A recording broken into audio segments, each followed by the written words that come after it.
বৃহস্পতিবার দেশে ফিরে রাতেই অন্তর্বর্তীকালীন সরকারের প্রধান উপদেষ্টা হিসেবে শপথ নেন নোবেলজয়ী ড. মোহাম্মদ ইউনূস। লক্ষ্য দেশের শান্তি শৃঙ্খলা ফিরিয়ে গণতন্ত্র নিশ্চিত করা। এরপর থেকেই মোহাম্মদ ইউনূসকে শুভেচ্ছা জানাচ্ছে বিভিন্ন দেশ।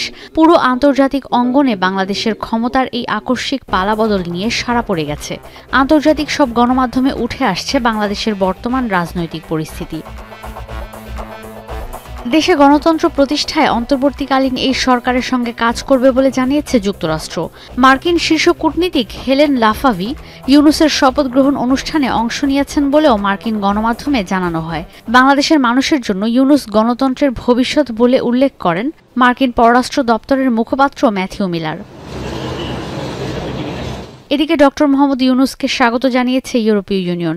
ইউর পররাষ্ট্র নীতি প্রধান জোসেফ বরিল জানান, গণতান্ত্রিক নির্বাচনের ব্যবস্থা করা এই সরকারের গুরুত্বপূর্ণ কাজগুলোর একটি। তিনি বলেন, এই সংকটে বাংলাদেশের সুশাসন, গণতন্ত্র আর মানবাধিকার প্রতিষ্ঠায় এই সরকারের সঙ্গে একসঙ্গে কাজ করবে ইইউ। শুক্রবার চীন স্বাগত জানায় অন্তর্বর্তীকালীন এই সরকারকে। এক বিবৃতিতে চীনের পররাষ্ট্র মন্ত্রণালয় জানায়, অন্য দেশের অভ্যন্তরীণ ইস্যুতে হস্তক্ষেপ না করার নীতি চীন সবসময় মেনে চলে।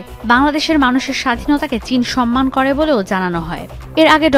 মোহাম্মদ ইউনূসকে শুভেচ্ছা জানান ভারতের প্রধানমন্ত্রী নরেন্দ্র মোদী। তিনি বলেন, এই সরকারকে অবশ্যই সংখ্যালঘু সম্প্রদায়ের নিরাপত্তা নিশ্চিতে কাজ করতে হবে। তত্ত্বাবধায়ক সরকারকে জাতিগত সংঘাত রোধে কাজ করার আহ্বান জানায় জাতিসংঘ। ঈশিতা ব্রহ্ম, এখন বিশ্ব।